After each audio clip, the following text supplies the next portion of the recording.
Hello दोस्तों, आपका स्वागत है तत्वों के आवर्त वर्गीकरण में एनसीईआरटी के चैप्टर में। चैनल पसंद आए तो लाइक करिएगा और मेरे छोटे से एक प्रयास को लाइक करते हुए सब्सक्राइब कर दीजिएगा। चलिए क्वेश्चन देखते हैं। तत्वों के वर्गीकरण से संबंधित पहला क्वेश्चन, इनमें से बताना कौन सा तत्व है जो दूसरे समूह से संबंधित है। इनमें से कौन सा एलिमेंट है दूसरा समूह से संबंधित है। दूसरा समूह में कौन आता है? बेरियम आता है। ओके, पीटी टेबल का आप देखिएगा तो सेकंड ग्रुप में कौन आता है? बेरियम से चालू होता है। ओके, बेरियम है दूसरे समूह से संबंधित। चालू हो चाहे नहीं हो, लेकिन हाँ, समूह से संबंधित बेरियम हो गया। ओके, मेंडलीफ की आवर्त सारणी में लंबवत स्तंभ को और क्षैतिज पंक्तियों के स्तंभ को कहा जाता है क्या? देखिए, लंबवत रहेगा इस प्रकार तो उसे वर्ग कहते हैं, ठीक है। और इस प्रकार रहेगा तो आवर्त कहते हैं। ओके, वर्ग कहेंगे या समूह कहेंगे, ठीक है। वर्ग नाम है, लेकिन वर्ग अब नहीं है तो समूह कहिएगा, ठीक है। ऑप्शन में नहीं दिया तो समूह और आवर्त इसको कहिएगा। इस प्रकार अगर हम लोग चलते इसको कहते हैं क्षैतिज, ऐसे जो जा रहे पेन मेरा खिंचा रहा है। ओके,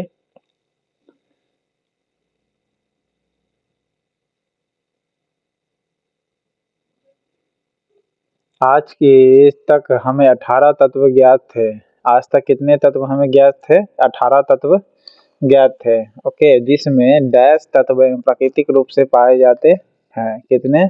94। देखिए, आज तक, सॉरी 18 कर 118 तत्व ज्ञात थे, ठीक है। आज तक हमें अब तक कितना ज्ञात है? जिसमें 94 तत्व प्राकृतिक रूप से पाए गए, यानी 118 एलिमेंट में टोटल कितना नेचुरल है? 94 एलिमेंट जो है आपका नेचुरल है। ओके, 118 एलिमेंट में से कितना है? 94 जो एलिमेंट है नेचुरल रूप से पाया जाता है।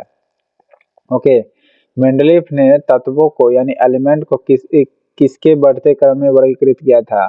कुछ कुछ वर्ड को मैं इंग्लिश में बताऊंगा, ओके, समझ जाइएगा। तत्वों को एलिमेंट कहते हैं, इसको बढ़ते क्रम में समझाया था, लेकिन किस रूप में? एटॉमिक नंबर के रूप पर या एटॉमिक मास के, तो एटॉमिक मास पर सरियाया था। ओके, देखिए, मेंडलीफ पर ही आधारित है मॉडर्न पीटी टेबल, लेकिन मोस्ले का जो अभी है, जो अभी हम लोग पढ़ते हैं करंट, जिस समय मैं वीडियो बना रहा हूँ, जो पीटी टेबल आती है वो मोस्ले का आता है।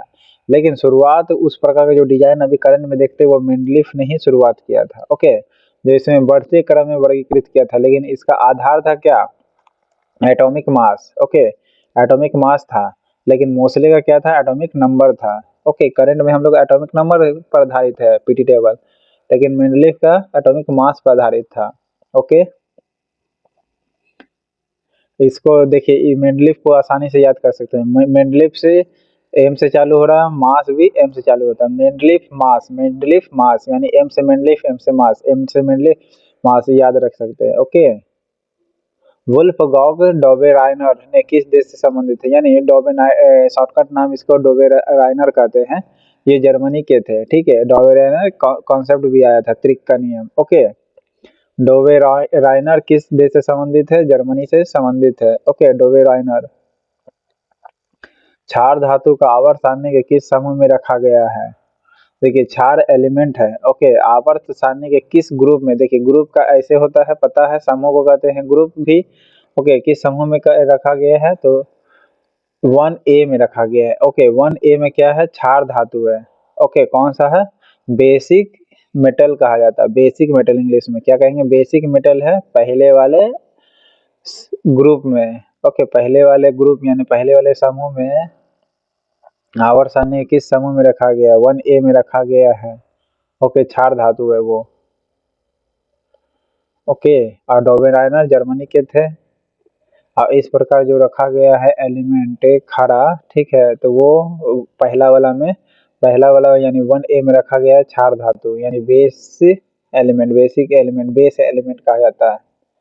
ओके, न्यूलैंड के आवर्त सारणी में 10वां तत्व निम्नलिखित में से किसके जैसा दिखता है? तीसरे जैसा दिखता है। फिर से सुनिएगा, न्यूलैंड ने भी बनाया था आवर्त सारणी, ठीक है, जिसमें 10वां तत्व, हर 10वां तत्व जो होता था वह किसकी तरह दिखता था? तीसरे तत्व की तरह दिखता था। ओके, न्यूलैंड ने आवर्त सारणी बनाया जिसमें 10वां तत्व जो था न्यूलैंड का, वह तीसरे तत्व की तरह दिखता था ऐसे। ओके, 1 2 3 टोटल 10 को बना दिए, तो ये जो 10वां तत्व होता था ठीक तीसरे की तरह दिखता था, ये कहना चाह रहा है। आवर्त सारणी में टेढ़ी मेढ़ी रेखा कौन सा तत्व आते हैं? तो उपधातु आता है। फिर से आवर्त सारणी पीटी टेबल देखे होंगे, तो टेढ़ी मेढ़ी रेखा रहता है ना, टेढ़ी मेढ़ी रेखा, उसमें कौन सा धातु आता है? तो उपधातु रहेगा टेढ़ी मेढ़ी रेखा पर, उपधातु, ना कि अधातु। कौन जो है मेंडलीफ आवर्त सारणी के दोष के रूप में जाना जाता है? मेंडलीफ के आवर्त सारणी के दोष के रूप में जाना जाता है सभी को। देखिए, हाइड्रोजन का स्थान निश्चित नहीं किया गया था, बिल्कुल ये दोष था मेंडलीफ का, और मास पर आधारित था। कुछ समान गुण वाले जो तत्व थे उसको अलग अलग वर्गों में रखा गया था, और असमान गुण वाले को एक वर्ग में रखा था। ओके, ये भी था मेंडलीफ के कमी में। ओके ओके, समान गुण वाले जो एलिमेंट थे उसको अलग अलग वर्ग में रखा गया था।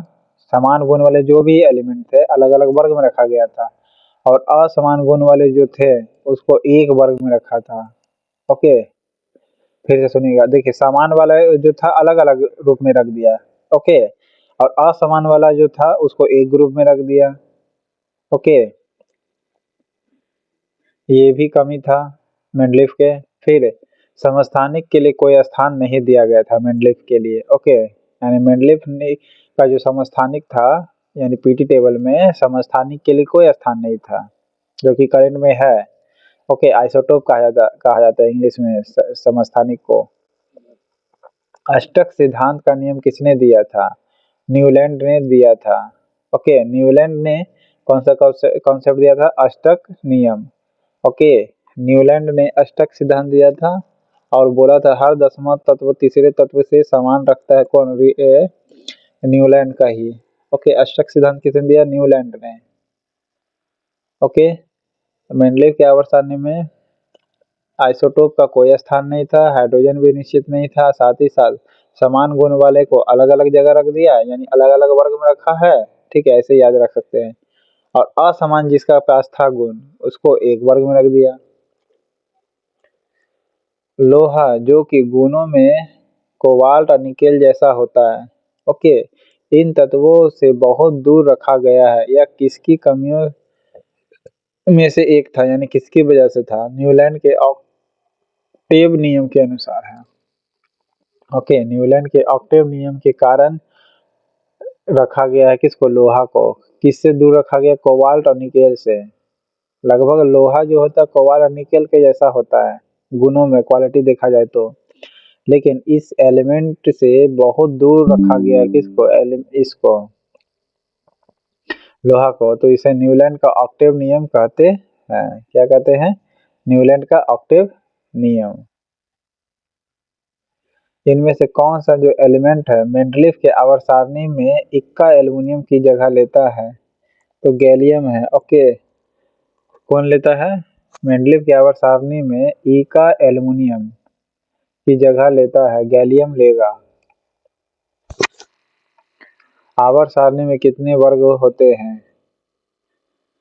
आवर्त सारणी में टोटल 18 वर्ग होते हैं और 7 आवर्त होते हैं। ठीक है, 18 वर्ग 7 आवर्त।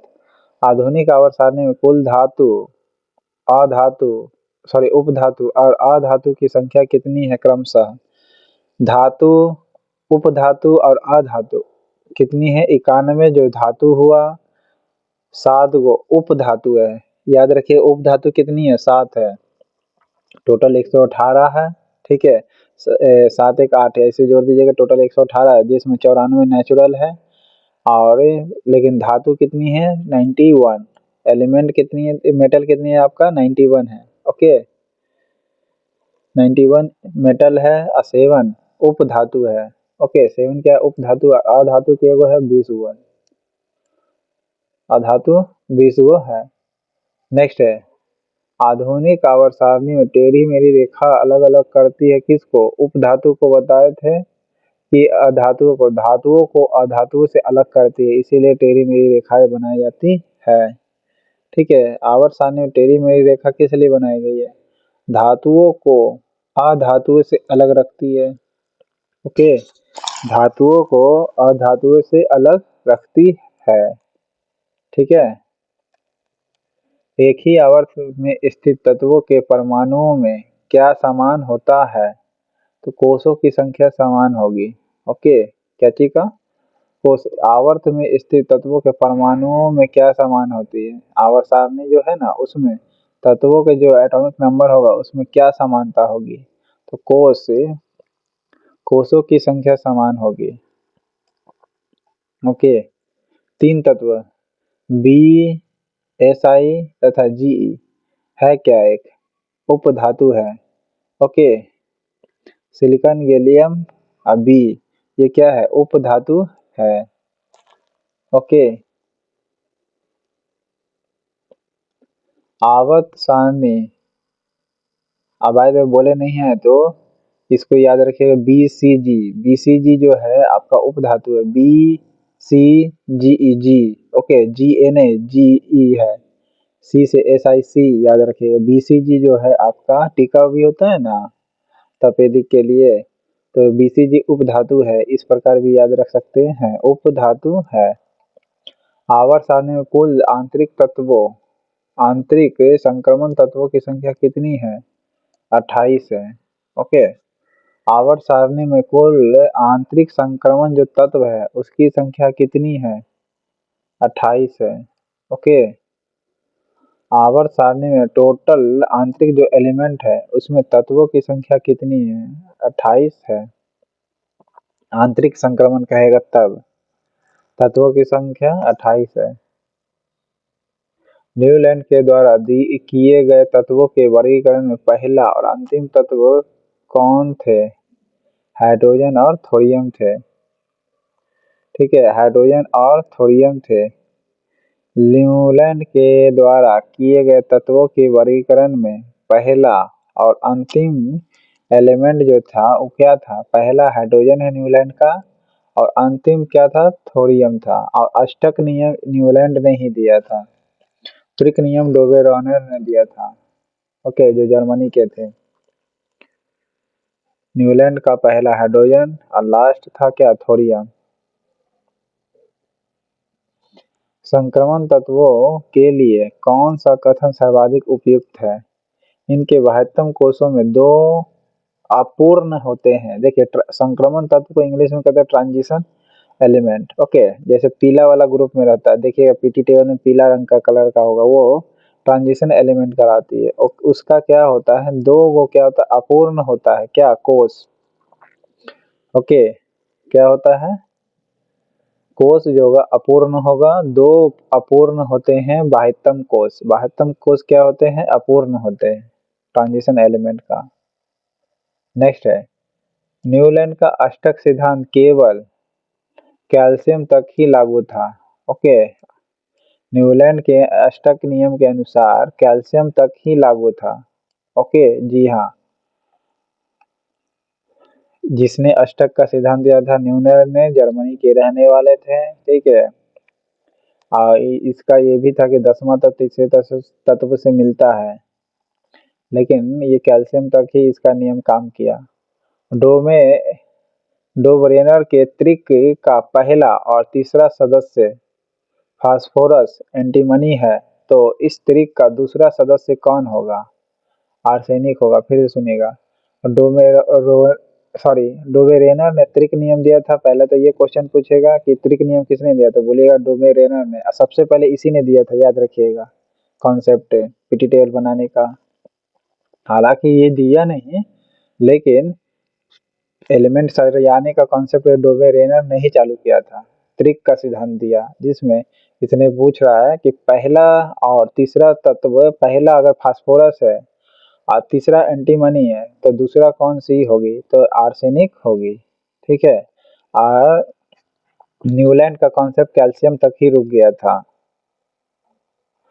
नीचे दिए जो वर्गीकरण है, इसमें कौन सा परमाणु द्रव्यमान के आधार पर था? यानी मास के आधार पर, एटॉमिक मास के आधार पर कौन था? डोबेरेनर था, न्यूलैंड था, मेंडलीव था। ओके, डोबेरेनर था, न्यूलैंड था, मेंडलीव था। इसी के अनुसार वर्गीकरण में कौन सा परमाणु द्रव्यमान के आधार पर था? तो तीनों का था, तो वेरेनर का भी था, न्यूलैंड का, मेरे तीनों के मास पर आधारित था, लेकिन मोस्टली का क्या था, एटॉमिक मास पर। ओके, मास मास तो बताए थे, द्रव्यमान को इंग्लिश में मास कहते हैं, मास से मेनलिफ याद रखिएगा, ठीक है।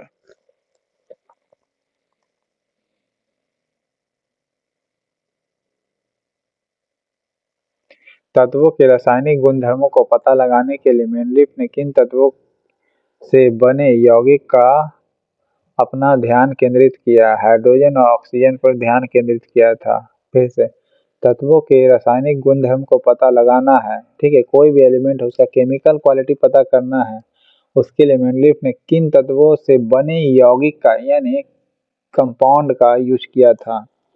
हाइड्रोजन और ऑक्सीजन, यानी एक तरह से वाटर का कह सकते हैं। केमिकल क्वालिटी का पता लगाना है किसी भी एलिमेंट का, तो ये किस पर इम्फेसाइज दिया? तो हाइड्रोजन और ऑक्सीजन पर, एक तरह से कह सकते हैं वाटर पर, ठीक है। देखिए, मात्र वाटर में नाम ले रहा हूँ, ये ट्रिक है, क्योंकि वाटर में हाइड्रोजन ऑक्सीजन दोनों होता है, ठीक है। तो OH भी तो ग्रुप है, हाइड्रोक्साइल ग्रुप, उस पर भी वो भी कह सकते हैं, ठीक है। रासायनिक गुणधर्म को पता करना है तो किन तत्वों से बने यौगिक पर अपना ध्यान केंद्रित किया? हाइड्रोजन ऑक्सीजन से जो भी कंपाउंड बना होगा उस पर ये फोकस किया था मेनलिफ ने। हाइड्रोजन और ऑक्सीजन अगर शामिल है किसी भी ग्रुप कंपाउंड में तो उस पर फोकस किया था क्वालिटी पता करने के लिए, किस चीज का? तो केमिकल क्वालिटी का। तो इस न्यूजीलैंड के अष्टक में किन दो तत्वों के गुण समान पाए गए हैं? लिथियम और सोडियम का गुणधर्म समान पाया गया है। ओके, न्यूजीलैंड के अष्टक नियम में किन दो तत्वों के गुण समान पाए गए हैं? लिथियम और सोडियम के समान गुण पाए